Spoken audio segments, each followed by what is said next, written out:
The year 2021 are full of miserable, disaster, and full of dystopia, such as there are chip shortage and scalper.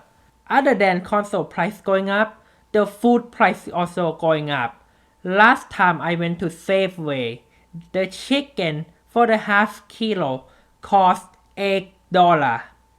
And then this, America lets Taliban takes over Afghanistan. Like, good freaking job.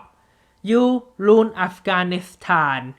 This year, we gained two COVID-19 variants, the Delta and Omicron, and some people calling it moronic.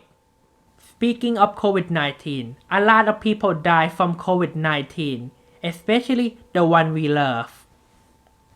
And then there are Gabby Petito incident.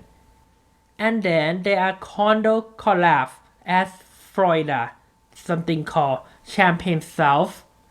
And then recently there are tornadoes around Oklahoma and Kentucky. And finally, there are school shootings at Oxford High School at Michigan.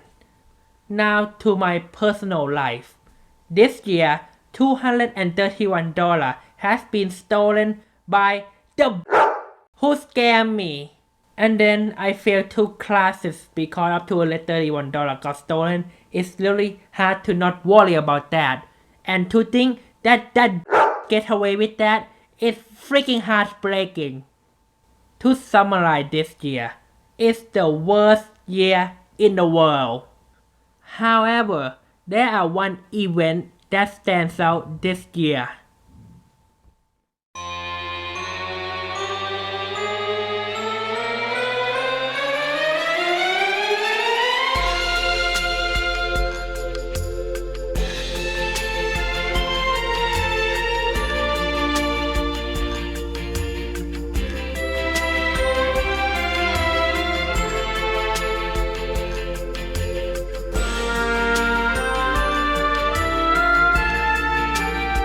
Computer Fantasies brought to you by Al Zapta.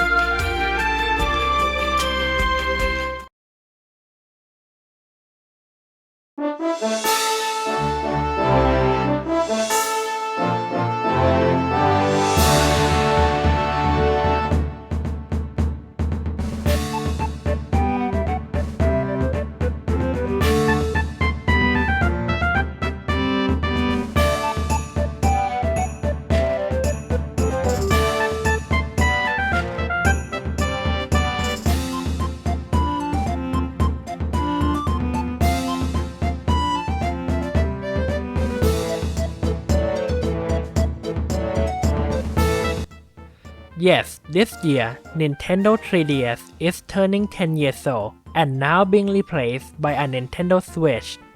I want a Nintendo Switch so bad as I can play a newest Nintendo title.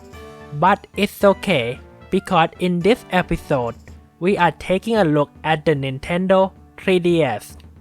In span of 10 years, there are many 3DS variants.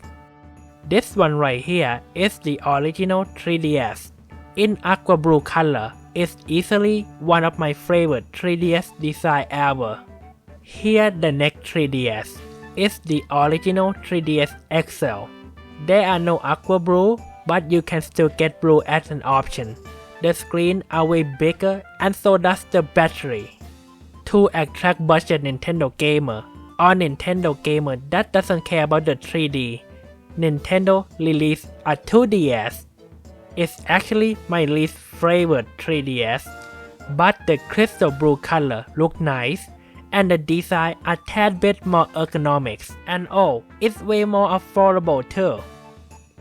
In 2015, there are new 3DS like this one. I like the design on this as well. There are now a C-stick and the buttons are colorful like Super Famicom. And the processor are now 4 times more powerful than the original 3DS, as well as the better 3D tracking. The cartridge placement are in different positions, and removing SD card now require you to open up the battery cover with a screwdriver. Oh well, at least it's still easier than changing game cartridge on the Nokia N-Gage. These smaller new 3DS are Japan exclusive only, unfortunately. Now to the new 3DS XL. It's not my favorite design. That actually go to the original Aqua Blue 3DS, but it's still sexy compared to the 2DS and even Sega Game Gear. Same feature and same problem as the regular new 3DS.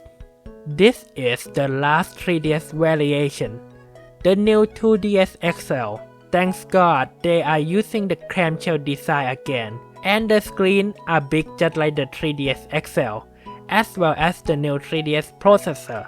And look, the C-sticks! The squares are more rounded than any other 3DS. It's like two baby Nintendo Switch are sandwiched together. Now back to my 3DS. The one I have is the new 3DS XL, and it's awesome.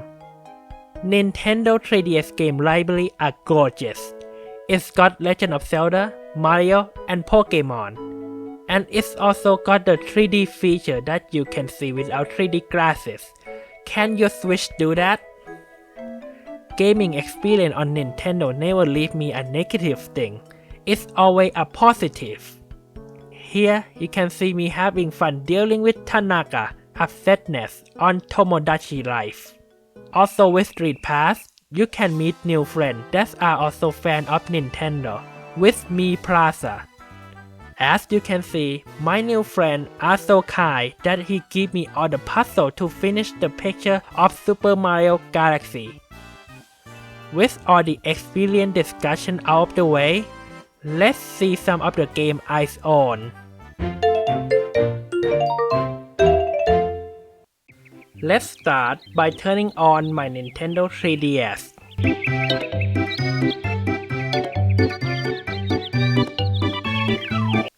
The first game here is the new Super Mario Bros. 2. You cannot own a Nintendo console without a Mario game. Despite the title, it's actually not Super Mario Bros. 2 like the one from NES. This is entirely new and different Super Mario Bros. 2. The gameplay-wise is like Super Mario Bros. 3, and it's fun.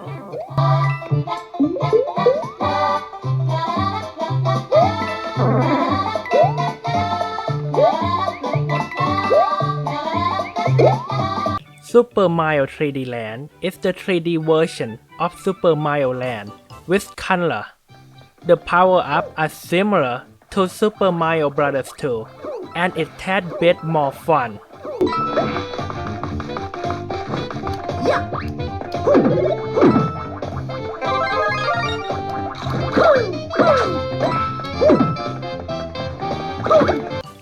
Mario Kart 7 a big improvement over the Mario Kart DS, with small cars and bikes, as well as wings and wheels customization, and you can get various tracks from a different Nintendo console. And it's even got the Mario Kart DS track on it as well.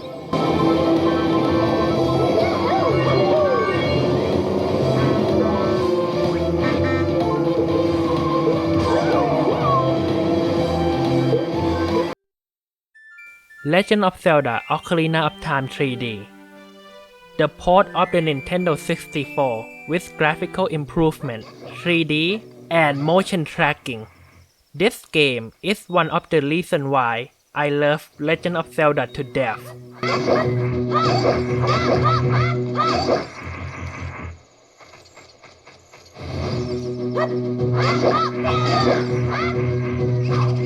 Pokemon Alpha Sapphire. Who doesn't love Pokemon? I only picked this Pokemon game because that's the only one I have for the 3DS. It's actually a remastered graphical improvement version of the Pokemon Sapphire from Game Boy Advance. Just because they are somewhat the same game with different graphics, sound, and features doesn't mean it's not fun. I play both the Pokemon Sapphire and Alpha Sapphire in the same year and I never get bored.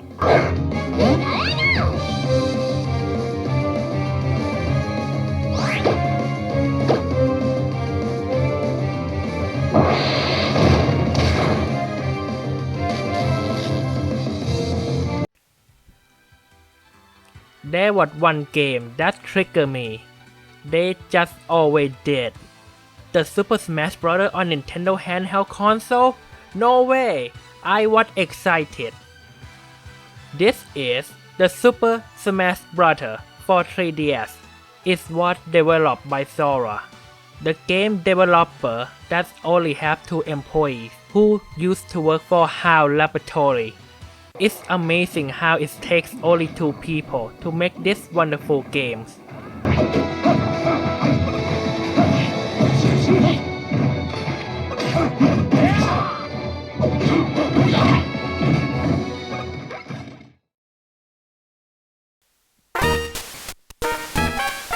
The 3DS after all has the great 10 years.